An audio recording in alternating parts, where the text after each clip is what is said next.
Madame et Messieurs les anciens présidents de la République, Monsieur le Premier ministre, Monsieur le Président des institutions de la République, Mesdames et Messieurs les membres du gouvernement, Mesdames et Messieurs les députés, Mesdames et Messieurs les membres du corps diplomatique et représentants des organisations internationales, honorables invités, Mesdames et Messieurs, permettez-moi de saluer cette initiative du NDI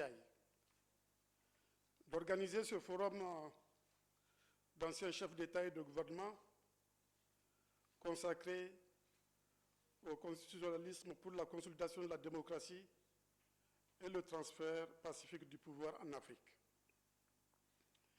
Je voudrais remercier Leur Excellence les anciens chefs d'État et de gouvernement pour avoir accepté de faire le déplacement de Niamey afin de partager leurs convictions et leur expérience. Je salue ici le président Nicéphore Soglo, le président Goodluck Jonathan, le président Amos Sawyer, la présidente Samba Panza. Vous aviez tous démocratiquement quitté le pouvoir et rendu ainsi un service éminent à notre continent. Je souhaite qu'on les applaudisse.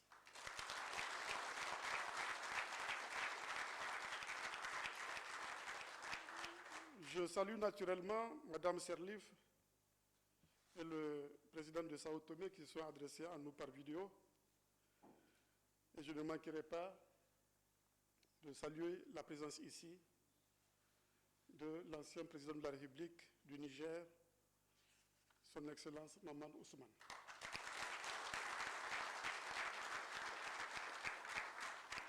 Permettez-moi aussi de saluer la présence de nombreux chercheurs et praticiens du droit constitutionnel dont l'éclairage sur une question aussi cruciale sera d'une extrême utilité pour l'avenir de nos pays.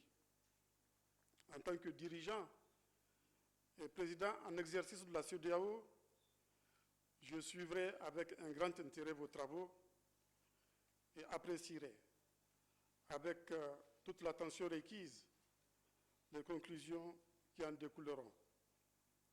Mesdames et Messieurs, en Afrique, le débat sur la Constitution pour la consolidation de la démocratie et le transfert pacifique du pouvoir se concentre surtout sur un point essentiel, celui de la limitation du nombre de mandats.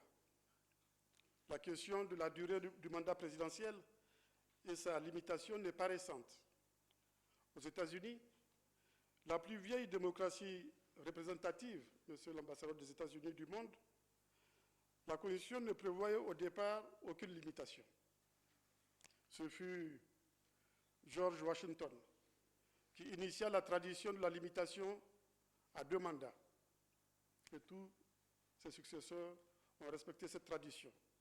Et la limitation n'a été formalisée que par le 22e amendement après les 4 mandats du président Franklin Delano Roosevelt. Lui aussi, c'est certainement à cause de ce que vous connaissez, à cause de la Seconde Guerre mondiale. En France, la dernière limitation de mandat date du 23 juillet 2008. Rappelons que la Constitution de la Deuxième République française, celle de 1848, prévoyait l'élection du président de la République pour un mandat de 4 ans et une réélection après un intervalle de 4 ans.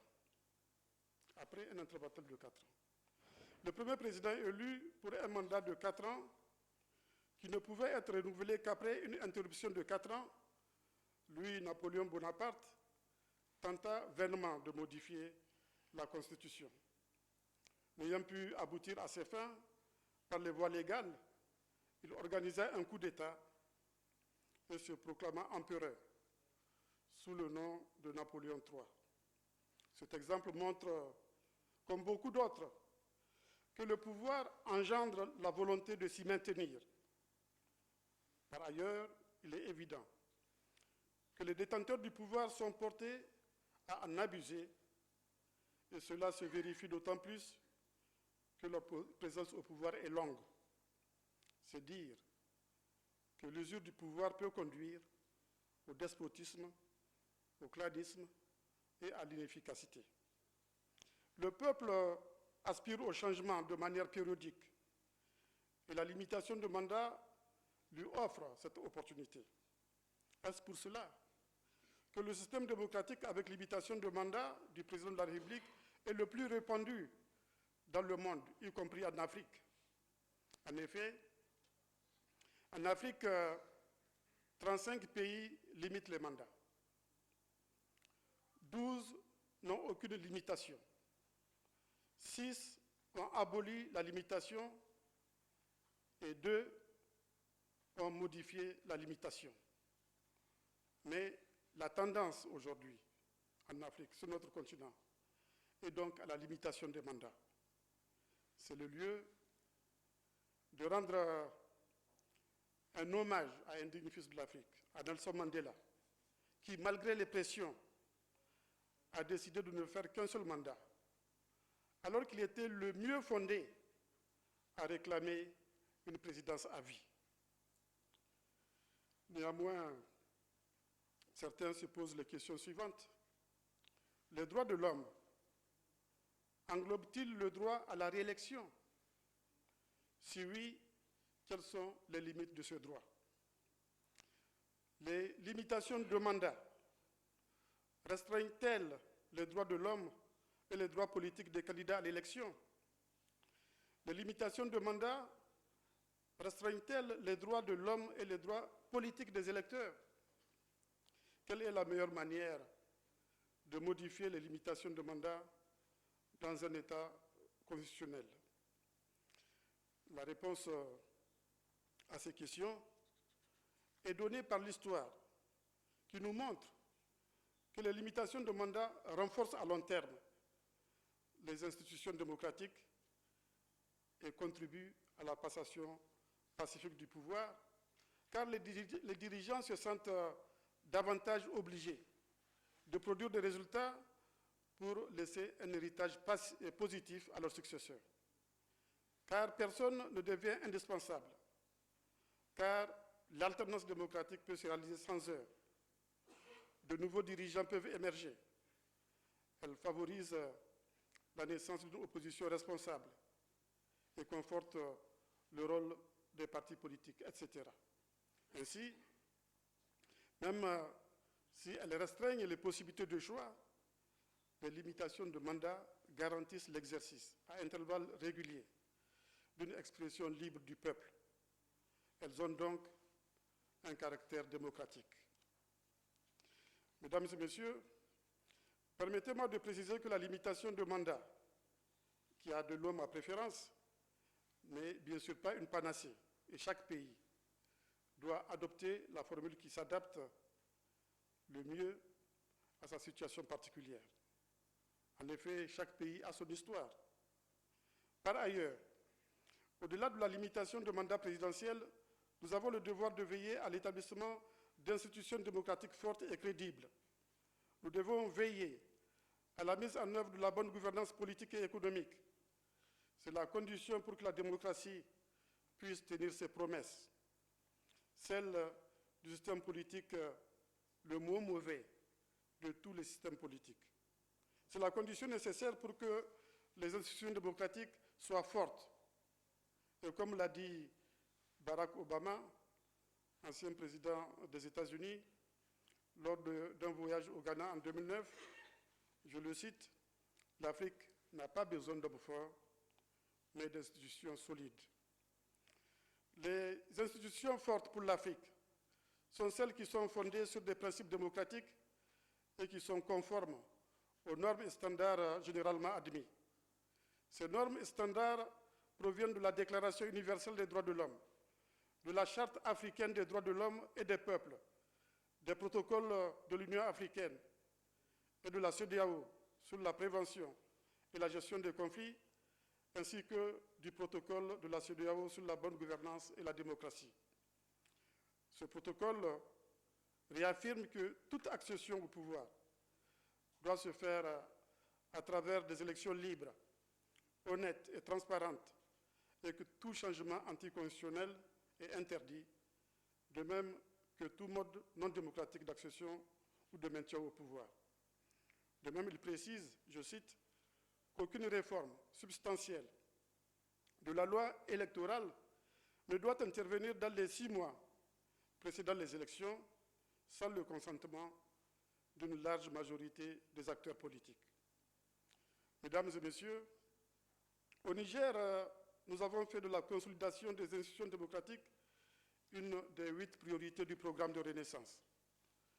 Gérer le pouvoir de manière démocratique, en garantissant les libertés, c'est-à-dire en tenant les promesses de notre Constitution. Promouvoir le dialogue politique à travers le Conseil national de dialogue politique. Promouvoir la bonne gestion des affaires publiques. Transformer le pays à travers la sécurité des personnes et des biens, la réalisation d'infrastructures, la mise en œuvre de l'initiative 3N, les Nigériens nourrissent les Nigériens, le développement du capital humain à travers la promotion de l'éducation et de la santé, garantir l'accès à l'eau et offrir des emplois, notamment aux jeunes, sont autant d'actions qui crédibilisent et consolident nos institutions. Les élections que nous organiserons dans un délai d'1 an et demi les renforceront davantage. C'est mon ambition.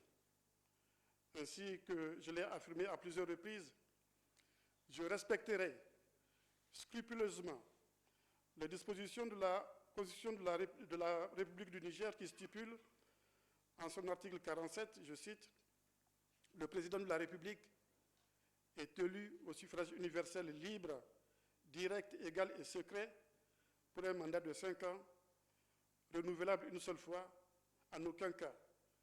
Nul ne peut exercer plus de 2 mandats présidentiels ou proroger le mandat pour quelque motif que ce soit. »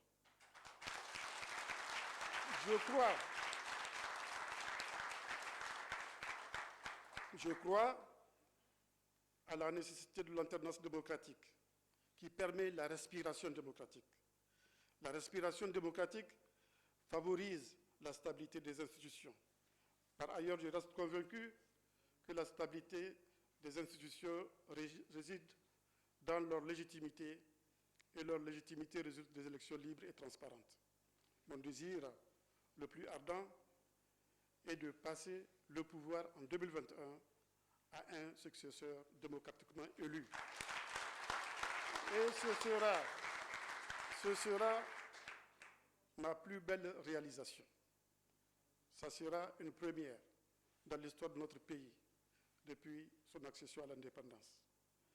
En vous souhaitant plein succès, je déclare ouvert les travaux du Forum sur le constitutionnalisme pour la consolidation de la démocratie et le transfert pacifique du pouvoir en Afrique. Je vous remercie de votre attention.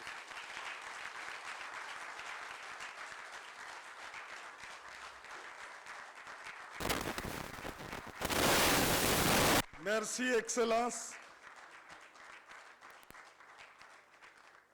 Permettez-moi de dire que le thermomètre d'applaudissement signifie qu'il y a un contenu sémantique dans ce discours assez fort et très significatif.